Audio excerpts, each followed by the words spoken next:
So let's go to 1 John chapter 4, verse 12.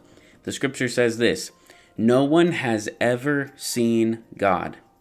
If we love one another, God remains in us, and his love is made complete in us." I wrote, though we do not see God now, we see his nature expressed through his obedient children that walk in his love. The scripture says, doesn't the scripture say that in verse 12? No one's ever seen God. If we love one another, God remains in us, and his love is made complete in us. So why is there a correlation with if we love one another, God remains in us? Well, let's see.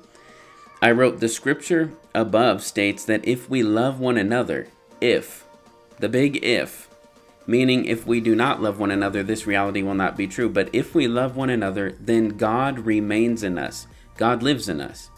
God lives in his people. We see God at work. It says if we have no willingness to let Christ live through us, he will not manifest himself in us. If you in your heart don't want Christ to live through you, meaning you're not willing to forgive others, you're not willing to love others as you have been loved, and forgive others as you have been forgiven, show mercy to others as you have been shown mercy.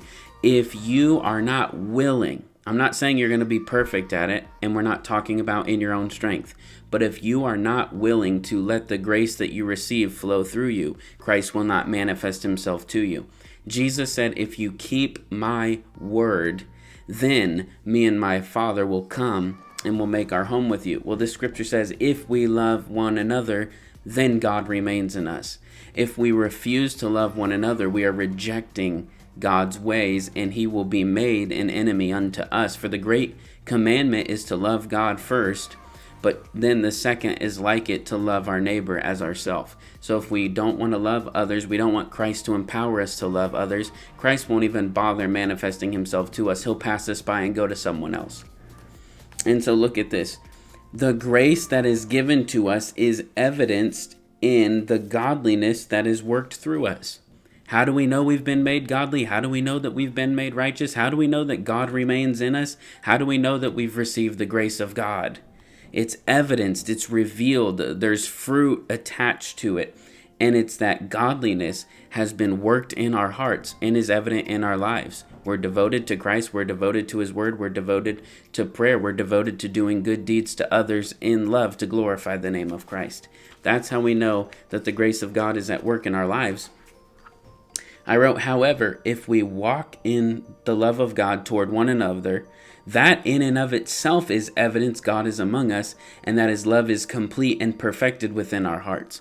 It is impossible to love as God has called us to love, meaning love our enemies, meaning doing good to those who have done wrong to us. It is impossible to do this unless it's God remaining in us and God loving people through us. So we see the manifestation of God we know what God looks like in his expressed nature when we love one another, for God is love.